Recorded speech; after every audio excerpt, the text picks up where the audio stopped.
Hello guys, how y'all doing? This is Daryl with Lee's Lawn Care and Services. How you guys doing? Oh God. Got a lot of updates, guys. Made it back from vacation. Didn't post really anything from the vacation. Didn't want a lot of people to know I was going on vacation, so that's why I didn't post anything much. Man. I was behind before I went on vacation. And now I'm really behind, so we'll figure that. And it's been raining every day. I've been talking to my son the whole while I was out on vacation, and it's kind of hard to go on vacation and then have stuff on your mind, like your job, like what you do. And that was kind of on my mind. So I enjoyed myself, but not to the fullest because my mind was kind of clouded with work, so I don't know, but I mean, I had a good time and all. And, one of the experiences we did have out there was that wasn't a good one. Was somebody went to the bar and ran a tab up, about $200 of drinking. And it wasn't either one of us, but they charged it to our room. I don't know how that happened, but they're going to correct that. They're working on it. They can get that situation rectified. And the only thing is, like we talked about, was that good thing we had the money there, because if we wouldn't have had the money there, then we put everything under that one particular card. It could have been a different situation, but we had it. It was there. They're gonna clear it up, and they're gonna refund us. So that'll be taken care of. But man, it's been raining every day, according to my son. I just got back. I just got rain. I'm wet right now. I just got rained on. I still was able to cut. I got out here late too. I didn't get out here till like 12 o'clock. And I got out here and I didn't come out here, like I said, till 12. And I got 6. And it's about 5 now. And I did a lot of traveling to get to these yards. And people are still calling, of course. And it's just crazy. I got the gas station manager. I went over there, I did that property, and then he's trying to give me his niece's property to go do. I'm like, man, I got enough on my plate as it is. I can't do no more. And he was like, please go by there and do it, blah, blah, blah. Most of it's done. I go over there, man, somebody cut an X. I should have videoed it, but I didn't, because, it's a new area. I don't know if they got cameras on the house or whatever the situation might be. They cut an X into the yard, man, and just parked. It had a Honda mower. They cut an X into the yard. I can't make that up. They cut an X into the yard and left the mower on the side and say, the hell with it. Like they said, the hell with it. We're gonna call somebody out here with a machine to get this done, because we can't do it or whatever. And I told him, I said, well, it's your niece's yard. I said, you have a mower. Why don't you go over there and cut the grass? He said, oh man. He said, I don't have the time, and this, that, and the third. And I'm like, man, I said, I'll try. I said, I ain't making no promises. I said, because I got so much stuff to do. I got people hounding me, So I got to get to the people that's hounding me first before I can even think about doing somebody else's property that's not even on the books, not even on the sheet, So long story short, I haven't been over there yet. And he's already texted me like 3 or 4 times, like worse than a customer that I've been having for a while. Then another customer that I did the one-time thing for, just to get him back in line, man, that man called me about 8 times within a 2-day period. I haven't answered him. I haven't answered him, because I told him that I wasn't going to be available like that. It's what he used to be like 5-6 years ago when I used to cut his grass all the time. It's not like that no more.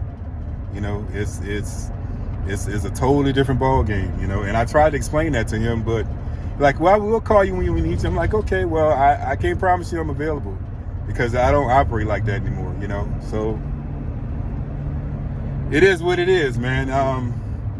Kind of sticking to my guns, I'm sticking to my stuff, and all that extra, I'm not even worried about all that extra no more. They just gonna have to wait.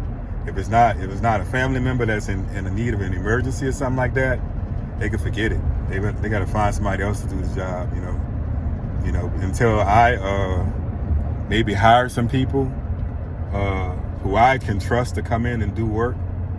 And it's just me and my son, you know, occasionally when he goes out there, I'm going to stick to what I can control. You know, I'm not going to get out of control because of, you know, all this extra floating around. You know, hey, it's there, opportunity's there, but I already have opportunity because I have a list that guarantees me opportunity regardless of whatever the situation may be, you know, and that's what I gotta stick to that, and that's what I've been doing.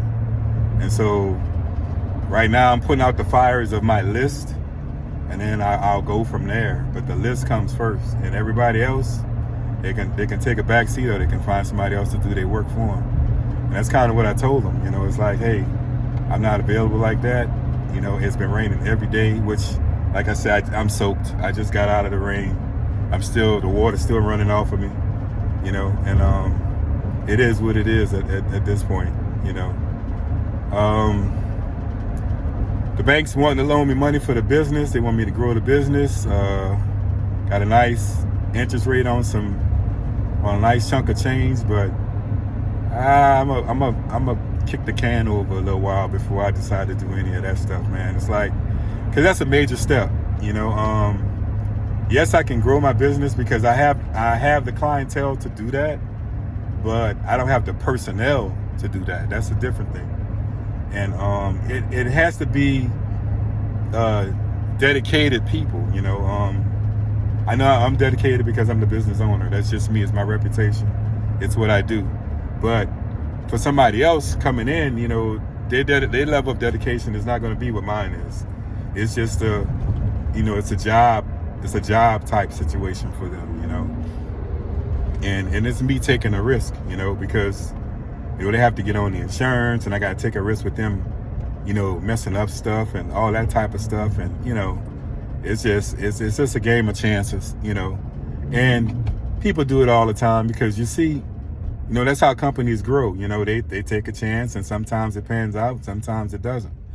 Depends on the situation, you know. But right now, you know, we're in a situation where we're profitable. You know, I don't want to get into a situation where I'm not profitable, where everything I got coming in is going right back out. You know, that's not a profitable situation for me. You know, I don't know, maybe it is for some other people, but it's not for me. You know, I've seen guys with big companies run trucks and all that, and at the end of the day, man, they was taking home next to nothing, you know, and they couldn't figure out why. But then they started looking through the expense report and looking at the salaries of the guys and everything else they had going on, you know, and it was like an eye-opening experience. Like, wait a minute, we doing too much, and we're not making the money that we don't have the money that we should have, you know. And it kind of downsized a little bit.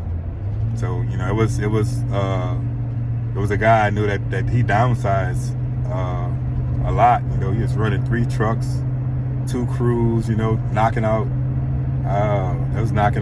100 yards a week, you know, easy, just mauling them over. They split the yards up into 3, and they was doing 100 yards a week, and he had trucks and all kinds of stuff going on.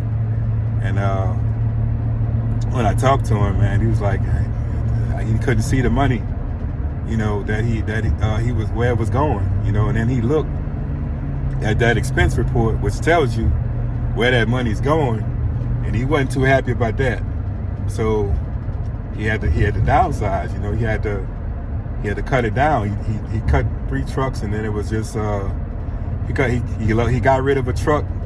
He got rid of some of them yards, and he just kept it to 4 people. And he saw better balance in that than what he had, you know, with those 3 trucks.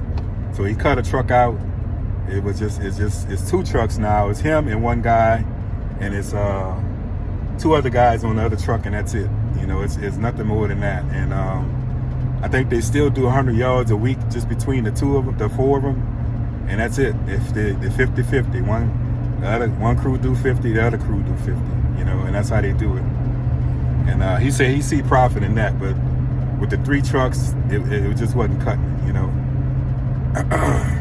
And the other guy, you know, he's growing pretty good. What the other guy did, he got some some stable contracts with some of the funeral homes. He got three funeral home contracts worth $75,000 a year each. He got 3 of them, and that kind of sustained him to keep his crews and his guys going, you know. And he grew a lot better. He got a yard and all now where he keeps his stuff, so he's doing all right.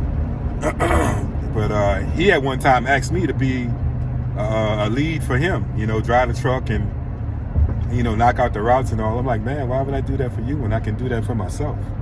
You know, be my own lead. You know, he's like, yeah, I know everybody don't think like you, which is true. Everybody don't think like me. I'd rather be the lead myself. You know, I got the training. You know, I understand what needs to happen. So here I am doing what I got to do. Yeah, guys, so that's kind of the updates. You know, the bank wants to give us some money to do some stuff. Like I said, I'm kind of pondering things. I'm not too jumpy about that type of thing. You know, I need to find out the commitment. My son wants to get into the business, but we need to discuss some things. You know, I don't know. I don't want him to quit his job or anything like that. We're gonna talk some stuff over, you know, and see how it goes. You know, because if he does this full time, then it's gonna be guns blazing. You have to go all in. You know, we have to get the truck, trailer, equipment, more equipment, stuff like that. So it's a strong possibility that that may happen, because I can grow the business as big as I want to get it. But like I said, not only growing the business, but staying profitable at the same time. So that's the goal, man. I don't want to get to the point where there's no profit margin in the business. We're doing a lot of work and we're not making a lot of money, you know. So I don't ever want to get to that point, you know. Like I said, that's just not how, in my opinion, how a business operates. You operate to make profit, you know, and to maintain a certain level of profit, you know, regardless of your expenses, you know. So that's kind of what it is. So, all right, guys, I'll catch you on the next one. Like I said, I'm still the rain got me good. I'm still working. I'll see you on the next one. Peace.